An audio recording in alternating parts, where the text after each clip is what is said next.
presenting tonight based on a requirement from Claudia, who asked me to share some of my experience in Agile, because we have met something like 6 years ago in this meetup, and she said, why don't you present some of the things that you learned through the years? And I said, okay, challenge accepted. And here I am. I got in touch with Agile around 10 years ago, and since then many things have changed. And I believe it's important that they have changed, and I am, let's say, I no longer practice what I practiced back then. How did it all start? Getting wet. So I was working in a purely waterfall company. We were doing semiconductors, and people were saying, yeah, there is no place for Agile in a semiconductor company. And one guy coming from IBM said, no, look, let's do this weird thing called Scrum and go and apply. I was curious because my background is QA. It's like question asker. It's not quality assurance, it's asking questions, finding out what things are, how they should be, and so on. And back then I decided I was also attending a master's in project management, and I thought, okay, this is a good opportunity to develop my graduation thesis, and said, okay, let's do it with Scrum. And I tried to find a mentor, coach, or role model that introduced me, and I changed that throughout the career. First it was this manager who introduced Scrum to me, then it was a coach in another company, then it was a community, and things are moving on forward. Second leap was learn, and the most important thing I learned about Agile is watch and control the feedback loop. That's the basic thing you need to know about any practice in the Agile world, being Scrum, being Kanban, being whatever they are called. Watch and control the feedback loop. The feedback loop are the short-term ones, the daily. Here you need to make all things visible for your team, for everyone. I don't know, maybe you are Scrum Masters, maybe you are developers, maybe you are product owners. The roles are many. And you need to make things visible, because when they are visible, we can control them. Okay? And all of the time work on relevant and valuable items. Question when things are in doubt. Question when you don't see the value. Maybe there is no value there. Maybe that thing got by accident on that board. Okay? Accident happened. Question, and this shows interest. This will allow you to, how should I say, gain insight and gather details if there are some that are not present there. The medium-term feedback loop is like the iteration. I don't like to call them sprints. I like to call them iterations. Most important, the biggest event in the iteration is the retrospective. Why? Because this is where the learning happens. This is where feedback is incorporated. This is where the process changes. Okay? Don't skip retrospectives. Mostly you guys are facilitating and are fans of this, okay? Facilitate the retrospective, make it happen. Gather data before the retrospective. During the iteration, gather data. Be prepared. In the retrospective, present your data, okay? Contribute and help building insight. During the retrospective, be vocal, be open. It is no place for blame, it is no place for, how should I say, being closed, and if you are close during the retrospective, you are doing it wrong. You can use the law of 2 feet and get out of the retrospective, because you don't belong there. Okay? If you are facilitating the retrospective, be aware of your role. Okay? Use the hats, the bonus thinking hats, use them. And be aware of your role. Okay, you are a facilitator, act like a facilitator. You are a participant, act like a participant. And don't let the, how should I say, what we get from the retrospective. We get something. If we don't get something out of it, again, we are doing it wrong and not stop doing it. So the outcomes of the retrospective should be tracked. My advice, what I learned from the years, is put them in the backlog. Don't forget about them, put them in the backlog, make them visible for the team, for the organization, for the product owner, for everyone who should see them. Okay? And encourage the retrospective and encourage the follow-up of the retrospective. Act on them, because if the process doesn't change, the team is stalled in a frozen process, which is a bad thing. And the longer term one, it's the release. What I learned in the company is, one guy told me that, Lucian, how often do you release? And I said, we release a couple of months, like twice a year, 3 times a year. And he said to me, okay, why do you release that seldomly? And he said, if it hurts, do it often. Back then I thought, okay, what a nice idea does this guy have. No, it was not his idea. It's Martin Fowler's idea. I encourage you to read that post. And the idea is that if the release is not easy, we need to learn how to make it easy. Okay? If it is not easy because of infrastructure, automate infrastructure. If it is not easy due to testing, invest in testing, and so on. Every time the release can be made shorter and shorter and shorter. The best I could is getting the release, shorten the release time from like 3 days from when we had a stable build until getting in the hands of the customers, shortening it from 3 days to like a couple of hours. So it was good enough for me. It can get better, but it was not interesting for me to get it beyond the point. We saw no value. Second, once you get to a certain position, something like Scrum Master, or even inside the team, you can get into a leadership position, being a formal or informal leadership. Be aware of that, and most important, serve the team. What is important in Agile? Servant leadership. Okay? Be the leader or support the leader. Don't fight. Fights are not good. Okay? When I had to fight, I left the company. What you can say about it. And then evolve with the team or be left behind. Don't be a drag, an anchor for the team. Teams change. Teams change all the time. Leadership style needs to change with the state of the team. Okay? Learn about the phases of a team's evolution, and know how to adapt it. Read and learn about it. Care for the team. How can I care for the team? Fuel their happiness. Okay? Make sure that the team is happy. You can do it either from a Scrum Master role, from a product owner role, for every position you can push in that direction. Celebrate and brag. Everything that the team does great, brag about it.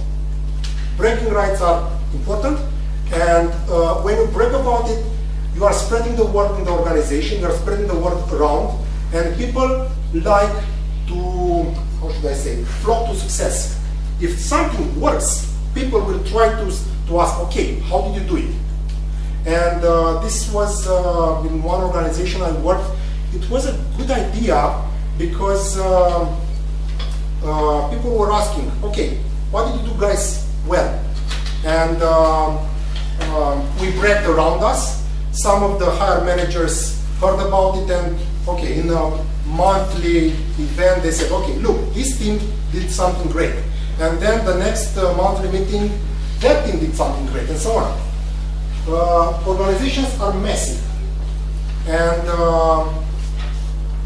what is one of the, how should I say, roles of the Scrum Master? Remove impediments, right? The Scrum Master should know that messy organization. They should know about it, and they should be, what should I say, aware of how the pipeline of obstacles, the pipeline of blockers are working. They should know what levers, what pushes to, what buttons to push, and so on, in order to unlock things. If the organization is not, how should I say, ready for this, maybe they need to change, or you are not in the right organization. It's it needs to be a match between people and organizations, right? Die and adapt. Agile is not a ritual, it's not a cult, it's not some sort of religion, okay? This is not a temple. So move past the Agile manifesto. Many people, when they got first contact with Agile, myself I did that, we all said, yeah, look, here is the Agile manifesto. Read it, learn it by heart, and obey to it.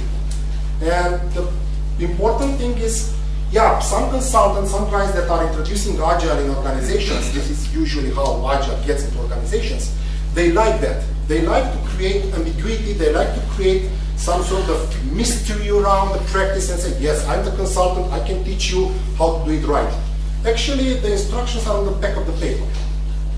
If you read the Agile Manifesto, there is a link there in the side on principles.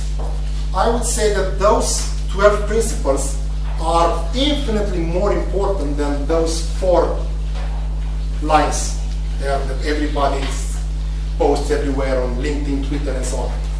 Okay? Move past the Agile Manifesto. Learn the practice, learn the principles, and then adapt them to your needs, and you will see that things will move in the right direction. Okay? There is no agility in ceremonies and ritual. We are not practicing Scrum. We are trying to deliver things, make things better. Okay? Our job is not to do Scrum. Our job is to deliver software, deliver delight to the customer, to make people happy, inside the organization and outside. There is no agility in ceremony and rituals. I have never seen any developers saying, yay, another meeting, I need to get there and be trying. Hell no, it's not, it doesn't work like that. 60 principles behind the rules. This goes back to the Agile Manifesto. The guys who built, recently I heard a podcast about pills. And the guy there, it was a very old guy. They call it the grandfather of Agile. He's not assigned under the manifesto. He does software since dinosaurs ruled the earth. Jerry Weinberg, you might have heard about him. He said that, guys, Agile didn't invent anything new, okay? Agile is like a pill. A pharmaceutical company builds a pill by taking ingredients from the nature, packing them nicely. Okay, they have good effects. Give that to the people and they would be better. Okay? Agile is just a pill packed with practices and learnings from tens of years of software development, and they realize, okay, this is the pill that people should take and either get better or see the world around them. Good? When we can test, we can improve. Each practice in Agile was not born out of thin air. No, they tested, they tinkered with it, they thought about how things are or should be. Okay? They thought about, okay, let's see what it works here, what it works there, design of experiments. Everything we do should be based around experiments. Put a hypothesis, put an experiment scenario, then test your findings and see, okay, is the hypothesis verified or not? If not, what happened better? Then repeat the cycle, and so on and so on. So when we can test, we can improve, okay? This is one of the few things that I would keep from the manifesto, Agile Manifesto. Who said that? The founding fathers of Agile, the guys who signed the manifesto. They said, we are uncovering better ways of developing software by doing it and helping others do it. Okay, that was their mission, one mission, and that was it. Okay, then they thought, okay, how? Let's meet at a lodge in the mountains, drink some beers, discuss. It's something like Agile Coach Camp. Okay, they met in some lodge and said, okay, how do we do software better? And they came out with a paper. Later on, half of them divided into consultancy companies and tried to sell the method that they believe is successful. Okay, but there are no sacred cows. There are no things that are not left to be untouched. Okay? If you are given a Scrum book, my first encounter with Scrum was like, I read about it. I did it by book, by the book. Okay? Read the book, then do it by the book for a period of time. Okay? Then, once you get proficient enough, start changing. And then you see the results, learn it. So there are no sacred cows. Everybody said you are not doing Scrum if you are not doing fixed length iterations. What's wrong with that? In some in one team we gave up iterations and we said, okay, we are picking batches of work and we estimate and we say, okay, how much does this take? 3 weeks. Let's go. How much does it take? 2 weeks. Let's go. The rule was no longer than 1 month. We need to release at least 1 month. The customer agreed to that and they were happy. They said, okay, guys, if you deliver to us 1 month, once every month, it's perfect for us. If you deliver more often, even better. Okay, so we gave up iterations. And the people were saying, yeah, but we need to do Scrum. We need to deliver value to the customers. Shuhari, who is familiar with that? Raise your hands. Shuhari is the idea that the grand Shaolin master gathered his disciples and said, guys, you first need to master the rule. No, it's like this. It's like you need first to watch me and learn from me. How you master it by yourself, and then you improve it. You become masters of your turn. Okay? Because people evolve. With each generation, we learn new things. Younger guys, younger people come, and they show us that things can be done faster, better, and so on. But they are building on our experience and so on. So rules need to be mastered, and then we can break them. Okay? We learned how to do Scrum. Well, good. Then we said, okay, give up Scrum, no iterations. Retrospectives were on demand. If people were happy with it, why do iterations? Because they said, come on, we have nothing to discuss. We are happy with how we are now. Yeah, but we have no ideas. Why have a meeting when we will know that we will get no value from it? Okay? Then, daily stand-ups. But there were some points where we did not have daily stand-ups because that meeting would have been, let's say, skipped, or there was no time for it at some point. And but we didn't forget about it. So when needed, we came back to it. But so on. Improve, copy, adapt, tailor, and experiment. Improve is like, okay, from the retrospectives you get some learnings. Copy. Why are we here? We are a community. Yes, we are a group of people with a common interest. Yes, we need to copy from each other. We need to copy. You from me from you, and so on. We cross-pollinize, we change ideas, we learn new things, we apply in our organizations, in our team, and so on. We adapt, because if you copy rules from me blindly, it might not happen. I had a case in school where some guy copied from the other. We had a test and got inspiration from there, and he even copied the name from the paper. And when the teacher came back, he said, okay, but I already corrected your paper. Yeah, whose paper is this? And finally, they got it. But he copied too much, and he didn't adapt to his needs. Tailoring is the twin brother of adapting. Okay? Tailoring is like having off-the-shelf practice and changing it to your needs. I would say tailoring is more than adapting. When you cut it here and there and no longer resembles, yeah, you said you tailor it. Experiment. How do you learn? You experiment. You do either real experiments or thought experiments. Those were my lips. But in the end, I would like to ask, what is our craft? What is our craft? And why are we here? Are we here because we are first doing agile, or we are doing software?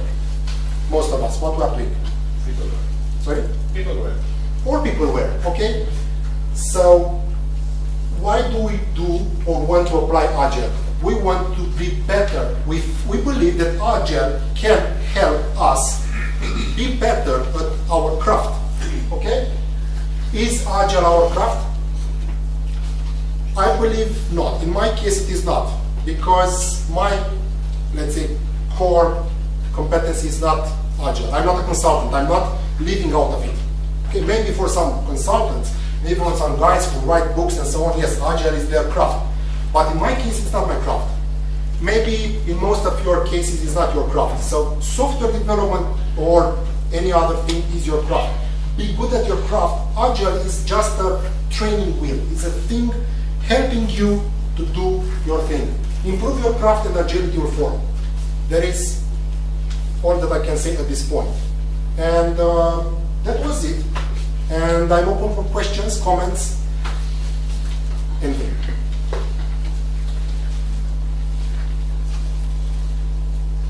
I have one. Go ahead. I do not have a clue about agile. I'm an HR person. You are in the perfect audience. I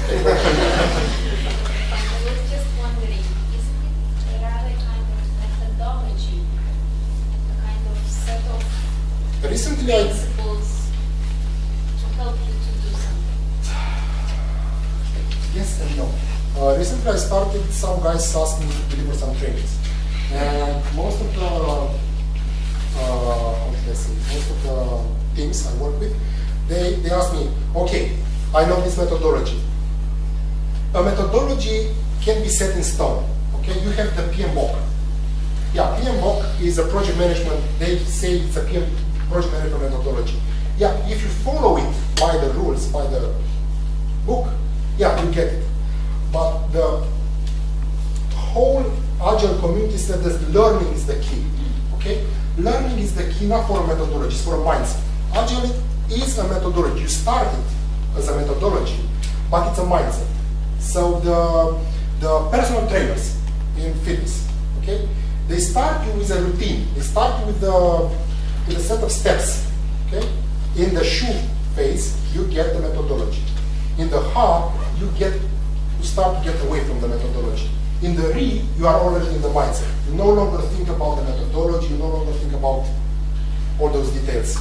You got up from it. So yes, learn it as a methodology, and then change it, adapt it to your environment. I said the things, guys, the process is yours to own.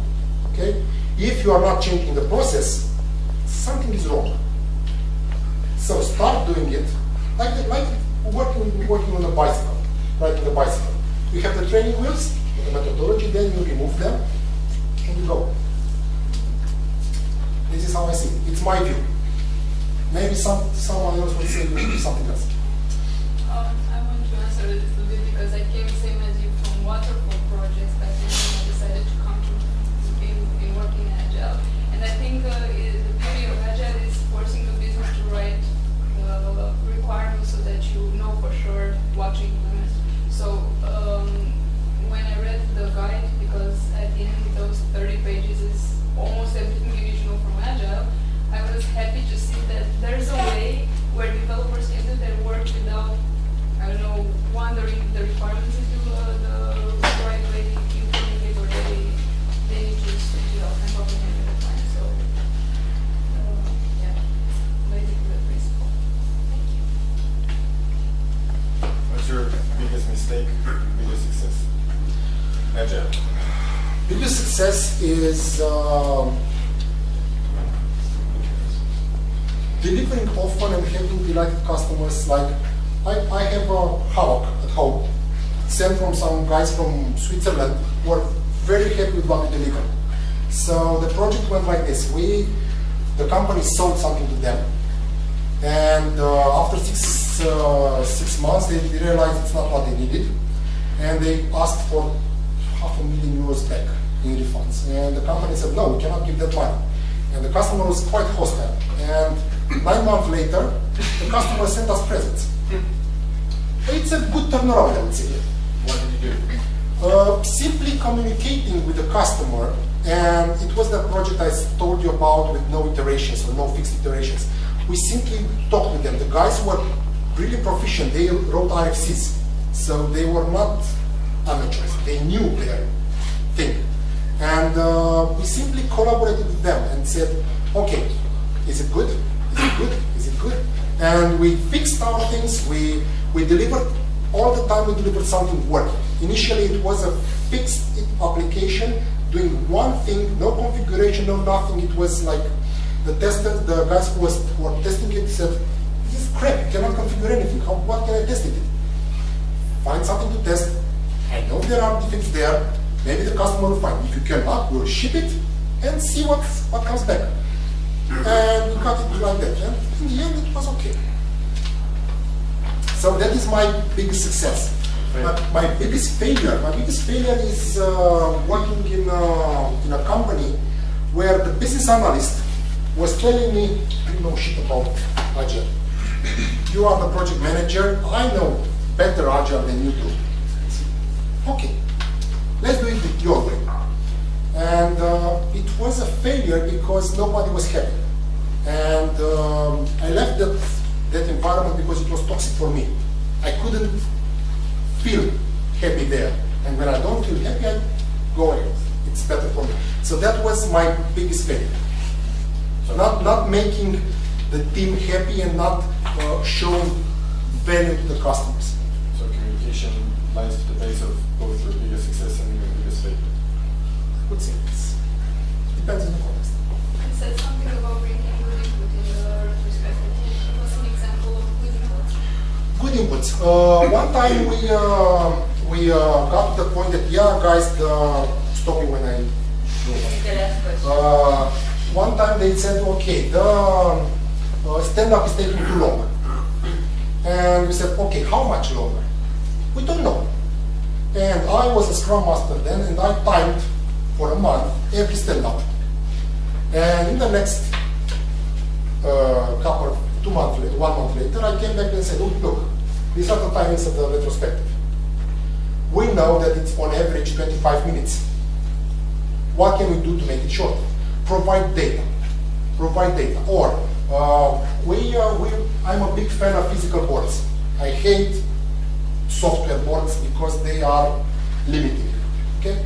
And I started writing on the back of the cards. Okay, when the card was moved into each stage, into each column, who worked on it, how long was it blocked, and so on. I gathered data. And then I presented the data to the team. Also, all the time inform the team, guys, I'm gathering this data. Disclaimer, being true to them. Things like that. So gather data, support the team in speaking on facts and not assumptions, or I feel that. Okay, we are all humans.